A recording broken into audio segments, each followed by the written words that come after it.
The sit bones are these bony prominences at the bottom of the pelvis that you can feel when sitting down on a hard surface.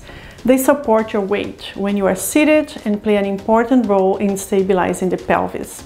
Their technical name is ischial tuberosity.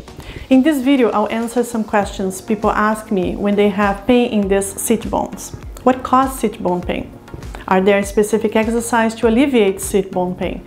When should I see a healthcare professional, and what kind of professional treat this kind of problem? Can sit bone pain be a sign of a serious problem? Can sit bone pain be prevented? So let's talk about sit bone pain today.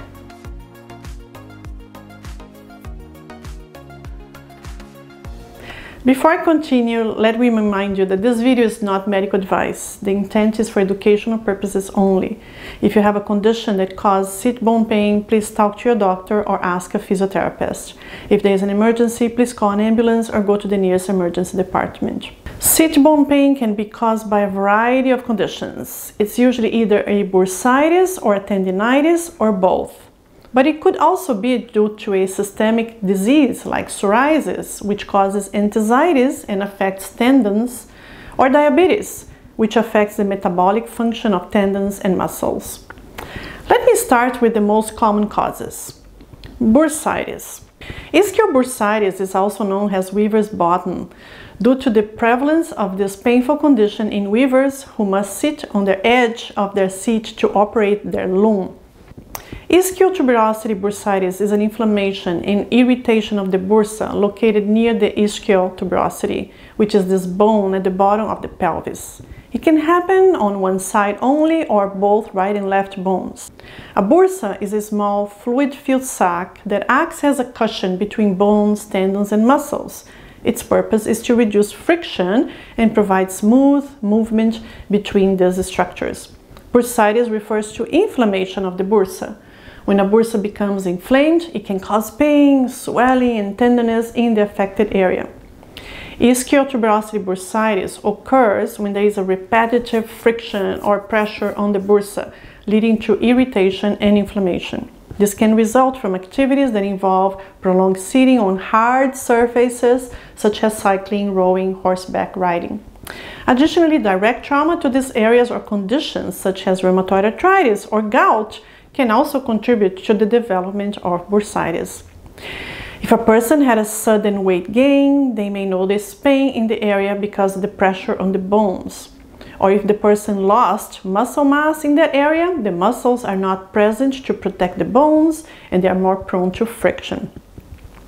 The typical symptoms of ischial tuberosity bursitis may include pain and tenderness at the bottom of the buttocks near the sit bones. Discomfort worsened by sitting for long periods, especially on hard surfaces, swelling and warm over the affected area, difficulty with activities that involve bending or sitting, such as climbing stairs or driving. The treatment for ischial tuberosity bursitis involves avoiding activities that exacerbate symptoms and allows the bursa to heal. Apply ice packs to the affected area to reduce pain and inflammation. Over-the-counter, non-steroidal anti-inflammatory drugs, NSAIDs like ibuprofen or naproxen can help alleviate pain and reduce inflammation. You may use it for a few days. Please ask your pharmacist.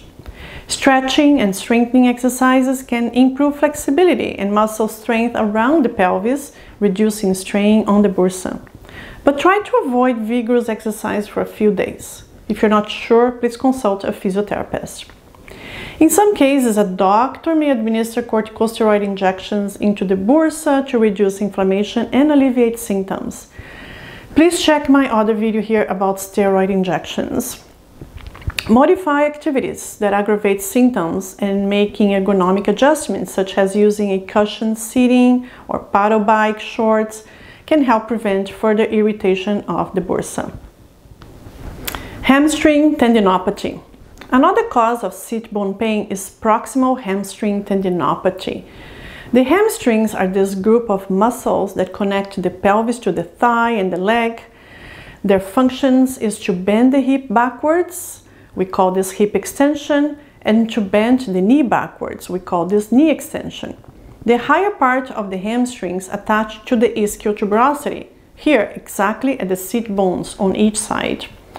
A high hamstring tendinitis is an inflammation or irritation of the tendons located at the top of the hamstring muscles near the ischial tuberosity of the pelvis.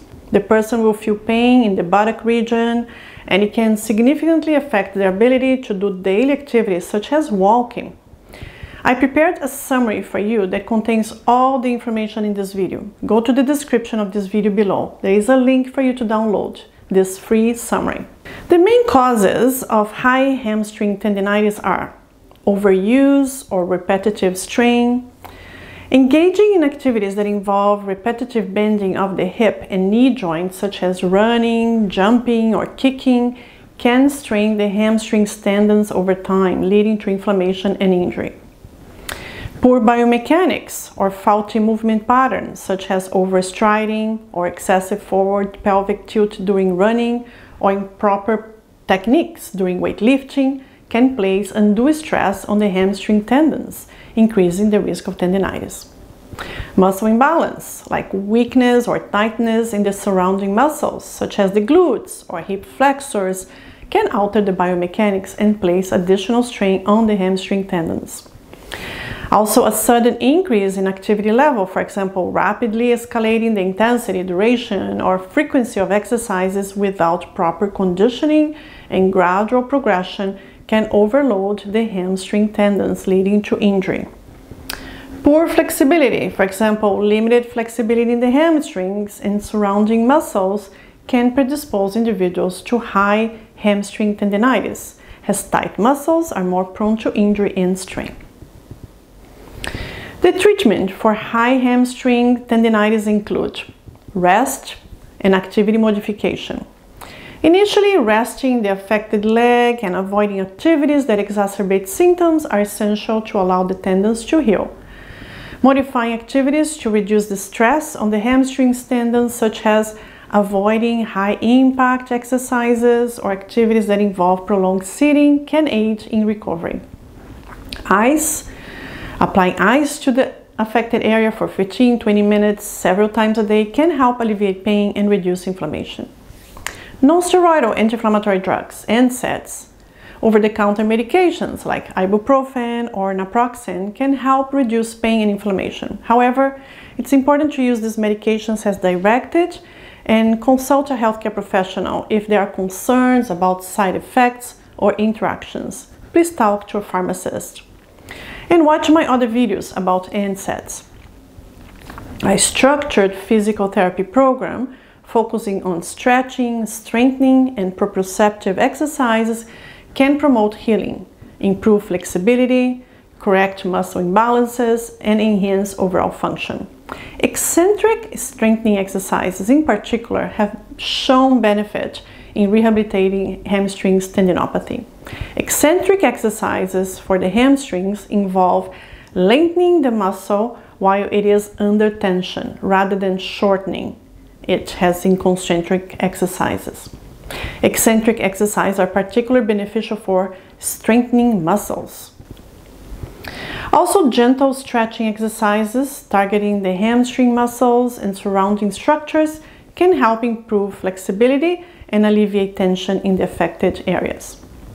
Modalities such as deep heat by ultrasound, electrical stimulation, or therapeutic tapping may be employed by a physical therapist to aid in pain relief and tissue healing. In cases of severe or persistent pain, a healthcare professional may administer corticosteroid injections into the tendon sheath to reduce inflammation and alleviate symptoms. However, this approach is typically reserved for cases that do not respond to conservative treatments.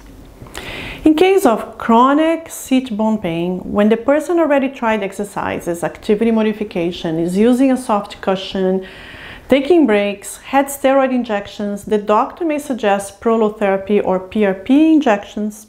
Also, a biomechanical assessment and correction in the chronic cases can address underlying biomechanical issues through a gait analysis, movement assessment, corrective exercises that can help prevent recurrence of high hamstring tendinitis.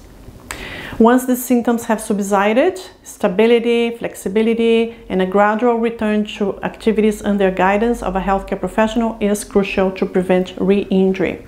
If you're enjoying this video so far, don't forget to subscribe to this channel and turn on the notifications.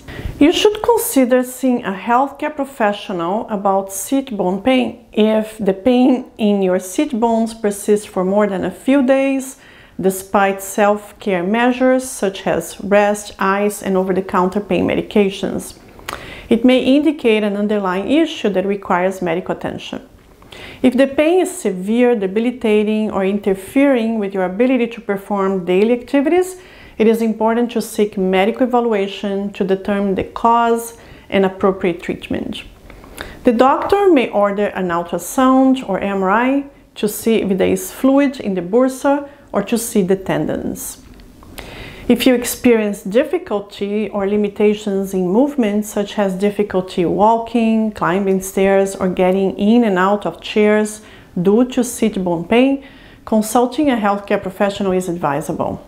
If you experience numbness, tingling, or weakness in addition to sit bone pain, it could be indicating nerve involvement or compression, which warrants prompt evaluation by a healthcare provider. If the sit bone pain is a result of a recent injury or trauma, such as a fall or direct blow to the buttocks, it's essential to seek medical attention to rule out fractures or other serious injuries. If the sit bone pain worsens with weight-bearing activities such as walking, running, or sitting, it may indicate a musculoskeletal or structural issue that requires assessment by a healthcare professional. If you experience fever, swelling, or signs of infection in addition to the sit bone pain, it could indicate an underlying medical condition that requires prompt medical attention. Sit bone pain can be prevented or minimized by taking some measures to promote musculoskeletal health and reduce the risk of injury. Here are some strategies to prevent sit bone pain. Practicing proper posture, both while sitting and standing, can help distribute the weight evenly and reduce strain on the sit bones and surrounding structures. If you sit all day, check if it's possible for you to alternate sitting and standing. If you work at an office, you may try a standing desk. If you have a sedentary job or lifestyle that involves prolonged sitting, make a conscious effort to take regular breaks, to stand up, stretch, change positions. This can help alleviate pressure on the sit bones and prevent discomfort. Use chairs with proper ergonomic design and support to promote a neutral spine alignment and distribute weight evenly. Consider using cushions or padding if needed to provide additional comfort and support. You may just get an old pillow that is soft and try to sit on it to alleviate the pressure on your sit bones. If you're interested in sit bone padding, I'll put the links to these cushions in the description of the video below. Incorporate regular exercises into your routine to strengthen and stretch the muscles around the pelvis, including the hamstrings, glutes, and core muscles. This can help stabilize the pelvis and reduce the risk of strain or injury to the sit bones. I have many videos about that on my channel. Avoid overexertion by gradually progressing and varying your exercise routine to prevent overuse injuries. Avoid sudden increases in intensity, duration, or frequency of activity that could strain the muscles or tendons around the sit bones. Consult a physiotherapist or get a personal trainer if you're thinking of training for a competition or for sports. Now, answer this question in the comments below. What is your experience with sit bone pain? Write a comment that will help other people who have the same problem. And thank you for watching. Goodbye.